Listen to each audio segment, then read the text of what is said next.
찬송가 114장을 부르시겠습니다. 114장입니다.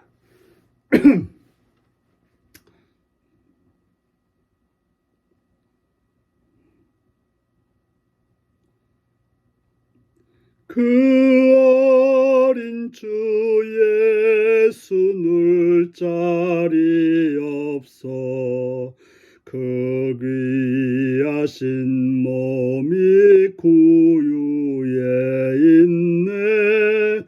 저 하늘에 별들 반짝이는데 그 어린 주 예수 꼬리에 자네. 저 육축 소리에 아기잠깨나 그 순하신 예수 우시지 않네. 귀하신 예수를 나 사랑하니 새날이 밝도록 함께 하소서. 주 예수 내 곁에 가까이 계셔 그 한없는 사랑 늘 베푸시고 온 세상 아기들 다 품어주사 주 품 안에 안겨 살게 하소서. 아멘. 이 시간 우리에게 주신 하나님 말씀은 말라기서 3장 1절에서 5절까지 말씀입니다. 말라기서 3장 1절에서 5절입니다.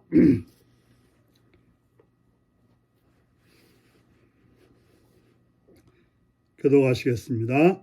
만군의 여호와가 이르노라. 보라, 내가 내 사자를 보내리니 그가 내 앞에서 길을 준비할 것이요 또 너희가 구하는 바 주가 갑자기 그의 성전에 임하시리니 곧 너희가 사모하는 바 언약의 사자가 임하실 것이라.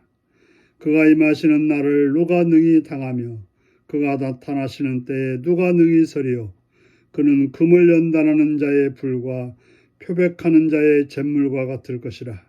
그가 은을 연단하여 깨끗하게 하는 자같이 앉아서 내 자손을 깨끗하게 하되 금과 은같이 그들을 연단하리니 그들이 공의로운 제물을 다 나 여호와께 바칠 것이라. 그때 유다와 예루살렘의 봉헌물이 옛날과 고대와 같이 나 여호와께 기쁨이 되려니와 내가 심판하러 너에게 임할 것이라. 점치는 자에게와 간음하는 자에게와 거짓 맹세하는 자에게와 품꾼의 싹스에 대하여 억울하게 하며 과부와 고아를 압제하며 나그네를 억울하게 하며 나를 경외하지 아니하는 자들에게 속히 증언하리라. 만군의 여호와가 말하였느니라. 아멘. 오늘은 애태워 고통스럽게 만들었다네 라는 제목으로 말씀을 나누겠습니다. 오늘 말라기서 말씀은 만군의 여호와께서 사자를 보내겠다라고 말씀하십니다. 그 사자가 할 일은 내 앞에서 길을 준비할 것이라고 말하고 있습니다. 그가 길을 준비하게 되면 주가 갑자기 성전에 임하게 될 거라고 말하고 있습니다. 당시 성전은 주님이 계시지 않았습니다. 우리가 말라기서 말씀을 통해서 보면 하나님께서 역겨워하시는 그런 곳이 성전이었습니다. 주님이 계시지 않는 성전, 그건 성전이 아니었던 것입니다. 그런데 하나님께서 내 사자를 보내시고 그 사자를 통해서 예배된 주가 나타나시면 주님께서 성전에 계셔서 그곳에 나와서 예배드리는 자들을 만나 주시겠다라고 말씀하고 있습니다. 바로 주님이 나타나실 때 그 길을 예비하는 자가 있고 주님이 나타나시게 될 때 성전은 하나님을 만나는 하나님께서 임하시는 그런 장소가 된다고 하십니다. 바로 예언이죠. 그 예언이 신약에서 이루어졌습니다. 예수님 앞에 세례요한을 보내주셔서 예수님의 오시는 길을 마련했습니다. 그 길을 따라 예수님을 만나는 사람들은 하나님을 만나게 되는 것입니다. 예수님이 아니고서는 하나님을 만날 길이 없는 것입니다. 우리가 기도하고 말씀을 읽고 새벽 기도를 드리고 하는 것은 바로 주님을 만나기 위함입니다. 주님이 임하실 때 어떤 일이 벌어질까요? 오늘 본문은 누구도 그 길을 막아설 수 없고 그 길 앞에서 다르게 할 수 없다고 말합니다. 곧 그분의 임하심은 금을 연단하는 불과 같고 빨래를 표백하는 잿물과 같을 거라고 말하고 있습니다. 바로 금을 순수하게 만들고 빨래를 깨끗하게 만드는 그러한 분으로 오신다라고 말하고 있습니다. 바로 우리를 순수하게 만들고 깨끗하게 만드시는 분이 바로 예수님이라고 말하고 있습니다. 그래서 그가 오시면 제사를 담당하는 레위인들은 금과 은처럼 단련하여 순수하게 하나님께 예배하는 자들로 세우겠다라고 말씀하고 있습니다. 바로 예배를 담당했던 레위인들이 불의하고 악해서 하나님 앞에 예배할 수 없었는데 그가 오시면 예수님이 오시면 예배드리는 자가 예수의 이름으로 예배드리는 자가 순수하게 하나님께 예배하는 자가 될 수 있다고 말하고 있습니다. 그렇게 되면 유다와 예루살렘의 봉헌물이 옛날과 고대와 같이 여호와께 기쁨이 될 거라고 말하고 있습니다. 타락하여 불의하여 악하여 하나님 앞에 나오는 자는 하나님께 기쁨이 될 수 없고 하나님이 받으실 만한 것이 되지 못해서 버려지게 될 것입니다. 그러나 바로 예수 그리스도로 인해서 깨끗함을 입고 거룩함을 입고 새로움을 입고 하나님의 자녀가 된 자들은 하나님이 받으실 만한 하나님의 기쁨이 되는 여호와의 기쁨이 되는 그런 존재가 될 거라고 말하고 있습니다. 하지만 그 예수님이 오실 때 타락한 자들에게는 심판하러 임하시는 분이 될 거라고 말하고 있습니다. 그래서 5절에 점치는 자와 간음하는 자와 거짓 맹세하는 자와 품꾼의 싹스를 억울하게 하는 자와 과부와 고아를 압제하며 나그네를 억울하게 하는 자들에게 하나님은 심판하시고 특별히 하나님을 경외하지 않는 자들에게 하나님은 심판하시는 존재로 예수님은 심판하시는 존재로 나타날 거라고 말씀하고 있습니다. 그렇습니다. 하나님의 임하심은 두 가지로 나타납니다. 주님의 말씀으로 깨끗한 자에게는 하나님이 받으시는 자가 되어 하나님의 기쁨이 되겠지만 주님의 말씀을 거부하고 악을 행하는 자에게는 심판을 당하여 끔찍한 일을 당하게 될 것입니다. 우리가 어떠한 주님을 만나고 있습니까? 우리의 삶을 바라고 우리의 삶 속에서 바라고 원하는 일은 무엇입니까? 좋은 일이 있기를 바라고 자유롭기를 바라고 풍성하기를 바랍니다.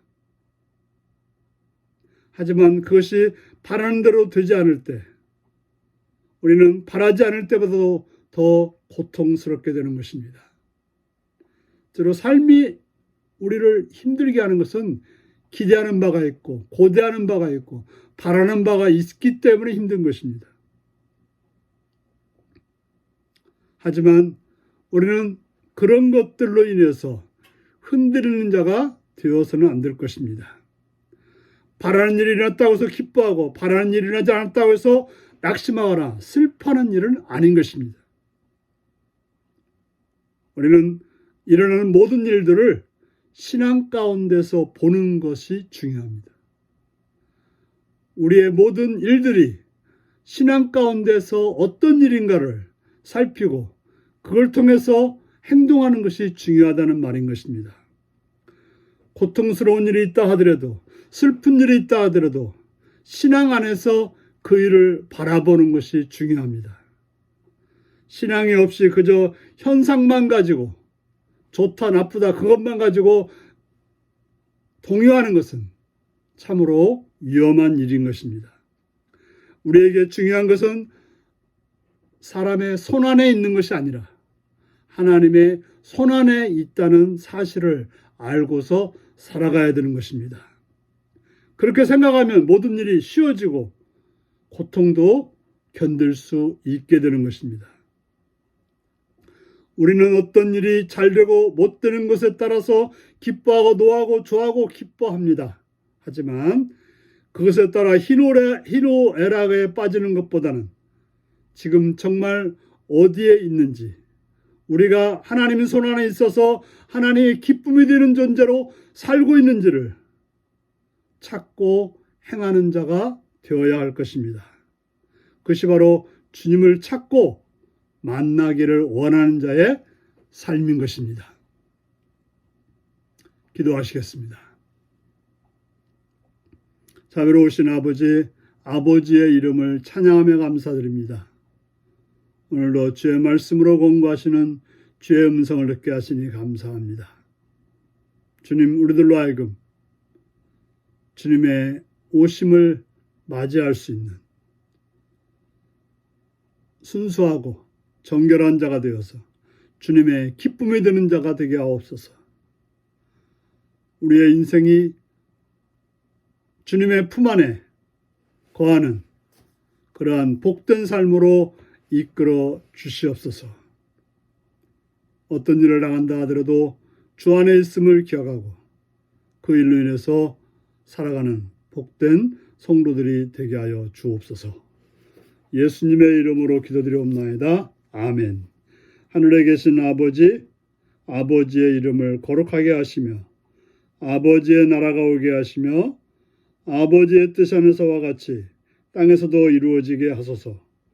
오늘 우리에게 일용할 양식을 주시고 우리가 우리에게 잘못한 사람을 용서해 준 것 같이 우리 죄를 용서해 주시고 우리를 시험에 빠지지 않게 하시고 악에서 구하소서.